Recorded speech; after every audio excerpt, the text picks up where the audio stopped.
Yes, good evening to my dear viewers. Welcome to my YouTube channel. This is Professor Arun Kiradi here.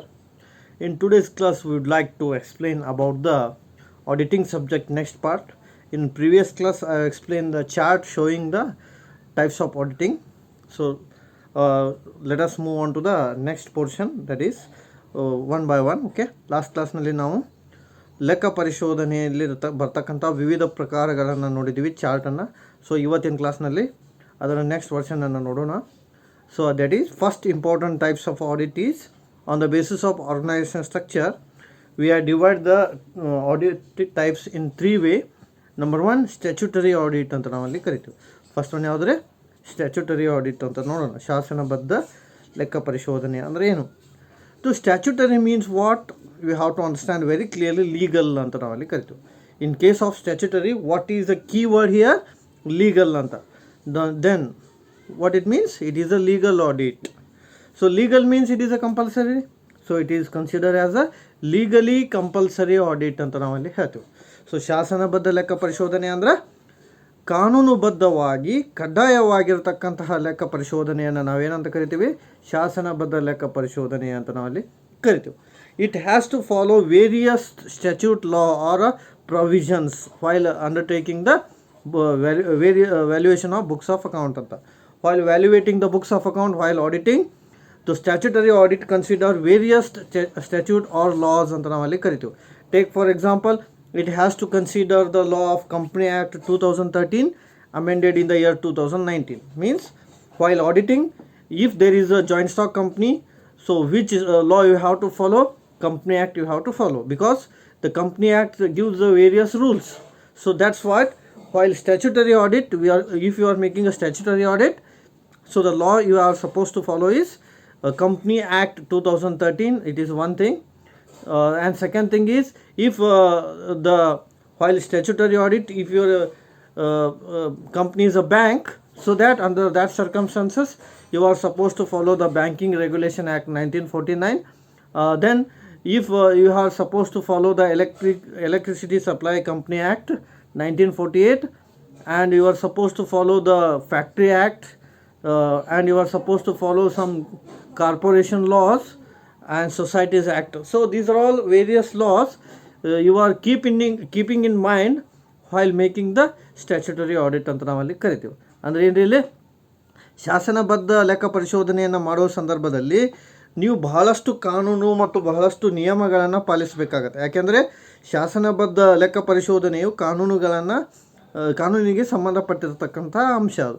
So ಹಂಗಾಗಿ ಇಲ್ಲಿ ನೀವು ಏನು ಮಾಡಬೇಕು ಅಂದ್ರೆ company ಕಾಯ್ದೆಯನ್ನು ಪಾಲಿಸಬೇಕು, ಬ್ಯಾಂಕಿಂಗ್ ನಿಯಮವನ್ನು ಪಾಲಿಸಬೇಕು, ಎಲೆಕ್ಟ್ರಿಸಿಟಿ ರೂಲ್ಸ್ ಲಾನ ಫಾಲೋ ಮಾಡಬೇಕು, ಇನ್ಶೂರೆನ್ಸ್ ಲಾನ ಫಾಲೋ ಮಾಡಬೇಕು, ಆಮೇಲೆ ಕನ್ಸ್ಯೂಮರ್ ಆ್ಯಕ್ಟನ್ನು ಫಾಲೋ ಮಾಡಬೇಕು, ಕಾರ್ಪೊರೇಷನ್ ಆ್ಯಕ್ಟನ್ನು ಫಾಲೋ ಮಾಡಬೇಕು, ಫ್ಯಾಕ್ಟ್ರಿ ಆ್ಯಕ್ಟನ್ನು ಫಾಲೋ ಮಾಡಬೇಕು. ಹಿಂಗೆ ಬಹಳಷ್ಟು ರೂಲ್ಸನ್ನು ನೀವು ಫಾಲೋ ಮಾಡಿ ಆಡಿಟ್ ಮಾಡಬೇಕು.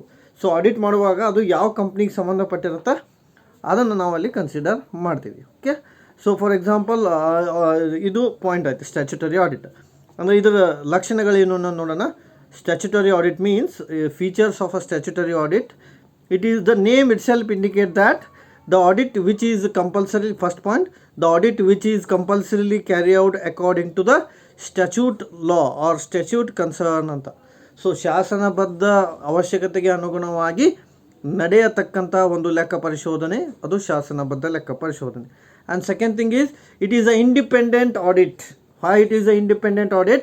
Because it makes without any bias. It is for the betterment of a shareholder ಅಂತ ನಾವಲ್ಲಿ ಕರಿತೀವಿ. Because shareholder will get benefited. For that circumstances, the statutory audit is compulsorily for the benefit of the shareholder. Because sometimes what happen, management want to make the internal audit and finalize it. If they make internal audit, if they suppose they engage in a gambling, what will happen? The shareholder will get loss. So under that situation, which is essential, statutory audit is essential. In simple language, statutory audit is very much necessary to overcome the problem of a shareholders ಅಂತ ನಾವಲ್ಲಿ ಹೇಳ್ಬೋದು. So ಷೇರುದಾರರ ಸಮಸ್ಯೆಗಳು ಬಹಳಷ್ಟು ಇರ್ತಾವೆ.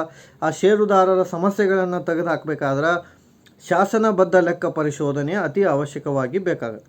ಆಮೇಲೆ ಇದು ಸ್ವತಂತ್ರ ಆಗಿರುತ್ತೆ, ಇಂಡಿಪೆಂಡೆಂಟ್ ಅಂತ ಹೇಳ್ತೀವಿ ನಾವು. Statutory audit is a independent. Y it is a independent? Because it gives the clear idea about the verification of books of account and it should not violate any rules and regulation. ಆಮೇಲೆ statutory audit is conducted by the independent competent person. Okay, statutory audit is conducted by independent competent person and the law he has to follow it. ಅಂದರೆ ಸ್ವತಂತ್ರವಾದ ವ್ಯಕ್ತಿ, ಯೋಗ್ಯ ವ್ಯಕ್ತಿ, ಅರ್ಹತೆಯನ್ನು ಹೊಂದಿದ ವ್ಯಕ್ತಿ ಏನು ಮಾಡ್ಬೇಕ್ರಿ? ಶಾಸನಬದ್ಧ ಲೆಕ್ಕ ಪರಿಶೋಧನೆಯನ್ನು ಮಾಡಬೇಕು. ಯಾರು ಬೇಕಾದವರು ಸ್ಟ್ಯಾಚ್ಯುಟರಿ ಆಡಿಟ್ ಮಾಡೋಕ್ಕೆ ಬರೋಂಗಿಲ್ಲ. ಅಂದರೆ government has to appoint certain person to verify the books of account ಅಂತ ನಾವು ಹೇಳ್ತೀವಿ. Under statutory audit, rights, duties, powers and the responsibilities of an independent auditor are governed by the provision of law. Means strictly he has to follow the provisions of law. In simple language, all the rules, regulation, duties, liabilities, rights, whatever. So all these rights, duties, liabilities is framed by the provision of law. According to that, the statutory audit takes place, isn't it? ಹಂಗಂದ್ರೆ ಏನು ಹೇಳ್ತಾರೆ ಅವರು? ನಿಯಮಗಳು, ಹಕ್ಕುಗಳು, ಆಚರಣೆಗಳು, ಬದ್ಧತೆಗಳು, ಜವಾಬ್ದಾರಿಗಳು, so ಇವು ಪ್ರತಿಯೊಂದನ್ನು ಯಾರು ನೇಮಿಸಿರ್ತಾರೆ? ಕಾನೂನು ಪ್ರಕಾರ ನೇಮಿಸಿರ್ತಾರೆ, ನಿಯಮಗಳ ಪ್ರಕಾರ ನೇಮಿಸಿರ್ತಾರೆ. ಸೊ ಒಬ್ಬ ಲೆಕ್ಕ ಪರಿಶೋಧಕನಾಗಿ ಕಾನೂನುಬದ್ಧವಾಗಿ ಇವನ್ ಕೆಲಸ ಏನಪ್ಪ ಅಂದರೆ ಲೆಕ್ಕ ಪರಿಶೋಧನದು ಅವ ಏನು ಮಾಡ್ಬೇಕ್ರಿ? ನಿಯಮಗಳನ್ನು ಪಾಲಿಸಿ ಲೆಕ್ಕ ಪರಿಶೋಧನೆಯನ್ನು ಮಾಡಬೇಕು ಅಂತ ನಾವಲ್ಲಿ ಹೇಳ್ತೀವಿ. ನೆಕ್ಸ್ಟ್ ಸ್ಟ್ಯಾಚ್ಯುಟರಿ ಆಡಿಟ್ ಏನು ಹೇಳ್ತಾರೆ? It is independent audit already ಹೇಳಿವಿ. And it is somewhat it is a external as well as internal audit both. Statutory audit is considered as a both internal as well as external audit ಅಂತ ನಾವು ಅಲ್ಲಿ ಹೇಳ್ಬೋದು. So ಶಾಸನಬದ್ಧ ಲೆಕ್ಕ ಪರಿಶೋಧನೆಯನ್ನು ನಾವು ಬಾಹ್ಯ ಲೆಕ್ಕ ಪರಿಶೋಧನೆ ಅಂತಲೂ ಕರಿಬೋದು ಅಥವಾ ಆಂತರಿಕ ಲೆಕ್ಕ ಪರಿಶೋಧನೆ ಅಂತಲೂ ನಾವು ಕರಿಬೋದು. ಆಮೇಲೆ statutory audit is always complete. Please understand this word. Statutory audit ಅಂತ ಕರಿಬೇಕಂದ್ರೆ it should be complete, full audit. It cannot be partial or incomplete because it is the name itself indicates that it is a statutory means law. When the law comes, law means strict rules, proper rules, perfect rules. So that's what statutory audit is, always compulsory audit which we can say. It should not be partial or incomplete. ಶಾಸನಬದ್ಧ ಲೆಕ್ಕ ಪರಿಶೋಧನೆ ಅಂತ ಕರಿಬೇಕಾದ್ರೆ ಅದು ಯಾವಾಗಲೂ ಪೂರ್ಣವಾದಂಥ ಲೆಕ್ಕ ಪರಿಶೋಧನೆ ಆಗಿರಬೇಕು. Half ಇರಬಾರ್ದು, ಆಮೇಲೆ ಕಂಪ್ಲೀಟ್ ಇರಬೇಕು, ಕಂಪ್ಲೀಟ್ ಕಾನೂನು ಪ್ರಕಾರ ಇರಬೇಕು ಅಂತ ನಾವಲ್ಲಿ ಹೇಳ್ಬೋದು. ಆಮೇಲೆ in case of a statutory audit, auditor is a representative of a owner of a enterprise or shareholder of a company. So he has to be not the interest, he has to work according to rules, not the interest of a management.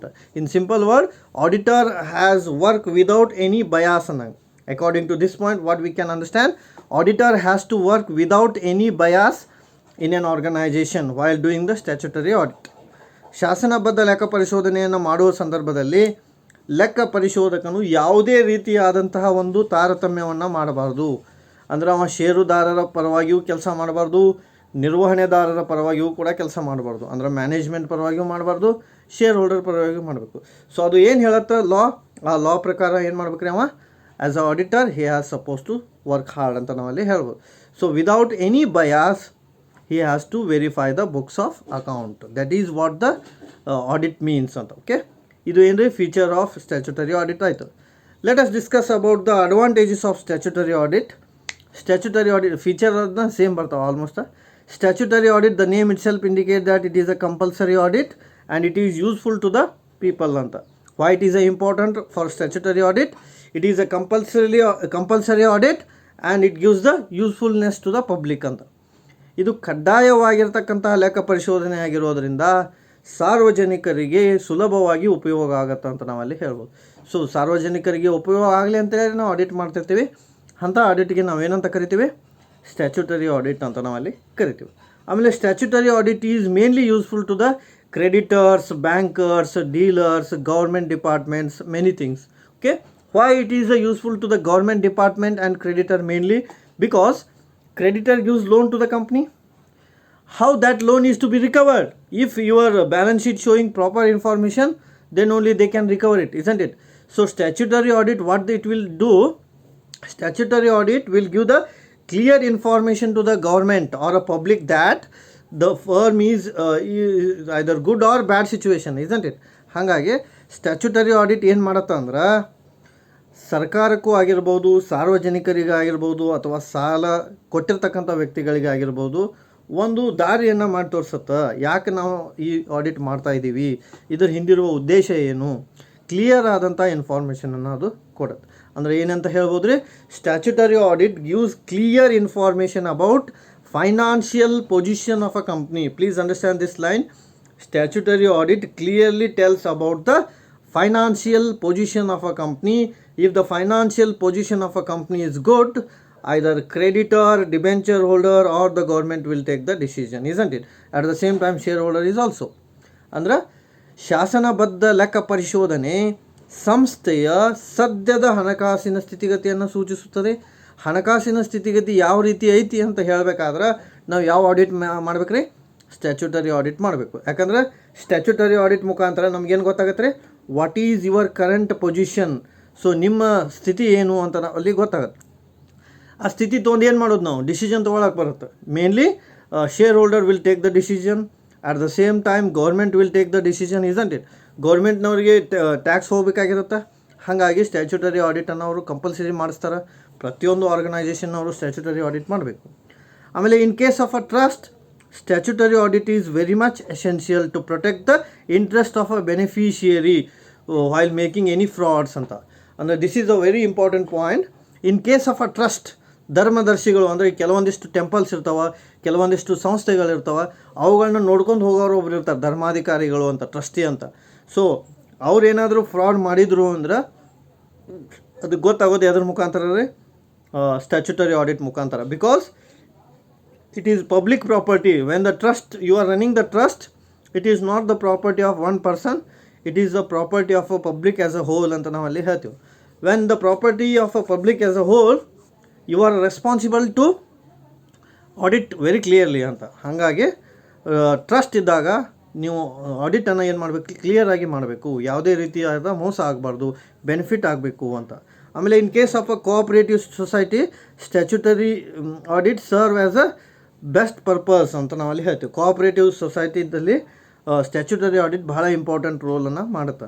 For providing check against the fraud. ಅಂದರೆ cooperative ನೋಡಿರಿ, ಸಹಕಾರ ಸಂಸ್ಥೆಗಳಿರ್ತಾವೆ, bank, ಅದರಲ್ಲಿ ಸಾಕಷ್ಟು fraud ಮಾಡಿರ್ತಾರೆ. So ಅದನ್ನು ತಿಳ್ಕೊಳ್ಳೋ ಸಲುವಾಗಿ ಏನು ಮಾಡ್ತೀವಿ ನಾವು, ಸ್ಟ್ಯಾಚ್ಯುಟರಿ ಆಡಿಟ್ ಮಾಡ್ತೀವಿ. ಅಂದರೆ like they make a certain committee to verify the books of account. They will protect the member of a managing committee. They will help the managing committee to give the proper information. like that it will useful to cooperative society ಅಂತಲೂ ನಾವಲ್ಲಿ ಹೇಳ್ಬೋದು. ಆಮೇಲೆ in case of a public sector enterprise, statutory audit is essential to safeguard the interest of a public against the scams ಅಂತ ನಾವಲ್ಲಿ ಹೇಳ್ತೀವಿ. So ಪಬ್ಲಿಕ್ಗೆ ಮೋಸ ಆಗಬಾರ್ದು ಅಂತಂದ್ರೆ ನಾವು ಯಾವ ಆಡಿಟನ್ನು ಕಂಪಲ್ಸರಿ ಮಾಡಿಸ್ಬೇಕು ಕಂಪ್ನಿ ಒಳಗೆ ಅಂದ್ರೆ ಸ್ಟ್ಯಾಚ್ಯುಟರಿ ಆಡಿಟ್ ಅಂತ. ಅಂದರೆ ಸ್ಟ್ಯಾಚ್ಯುಟರಿ ಆಡಿಟ್ ಇತ್ತು ಅಂದ್ರೆ it is just like a guiding force to the public to take the decision without any fraud. Okay, ಹಾಗಾಗಿ ಇದು ಏನಂತ ಕರೀತೀವಿ ನಾವು, ಸ್ಟ್ಯಾಚ್ಯುಟರಿ ಆಡಿಟ್, ಶಾಸನಬದ್ಧ ಲೆಕ್ಕ ಪರಿಶೋಧನೆ ಅಂತ. So overall today what we learn about the statutory audit, what it means. Statutory audit, it is a compulsory audit. It has to follow by everyone, and it will protect against the frauds, it will protect against the manipulations, and it is useful to many people like creditors, shareholders, public, trusts, for taking the vital decision. So while doing the statutory audit, what the auditor is supposed to do, he has to follow the strict rules and regulation, strict provisions, related aspects like a banking act he has to follow, like a company act he has to follow, like a trust act he has to follow, like a cooperative act he has to follow, so that statutory audit clearly gives us the clear picture about the auditing. By statutory audit, everyone is benefited, including shareholder, government, creditors and public. How the government will get the benefit? Simply what the government will ask from a company. After making the profit, what is the liability of company? The company has to pay the tax to the government. For that reason, statutory audit is necessary. For creditor, why it is necessary? Because creditor gives the loan to the company, so he has to recover the loan. For that reason also statutory audit is necessary. For shareholder, why the statutory audit is necessary? Because shareholder invests the money so that he want more return in the form of dividend. For that reason also statutory audit is necessary. So this is about the statutory audit. In one line, last point, statutory audit means compulsory audit. Statutory audit means provision related audit. Statutory audit means law related audit and it is compulsory. ಇಷ್ಟು ನೆನಪಿಟ್ಟುಕೊಂಡ್ರೆ ಸಾಕು. ಶಾಸನಬದ್ಧ ಲೆಕ್ಕ ಪರಿಶೋಧನೆಯು ಕಡ್ಡಾಯವಾದ ಲೆಕ್ಕ ಪರಿಶೋಧನೆ, ಕಾನೂನುಬದ್ಧವಾದ ಲೆಕ್ಕ ಪರಿಶೋಧನೆ, ಪ್ರತಿಯೊಬ್ಬರು ಪಾಲಿಸತಕ್ಕಂಥ ಲೆಕ್ಕ ಪರಿಶೋಧನೆ ಅಂತ ನಾವಲ್ಲಿ ಹೇಳ್ಬೋದು. Thanks for watching my class. Today's class statutory audit I have discussed. Remaining portion I can discuss in next video. Stay watch and continue with my YouTube video. Thank you. Sign off.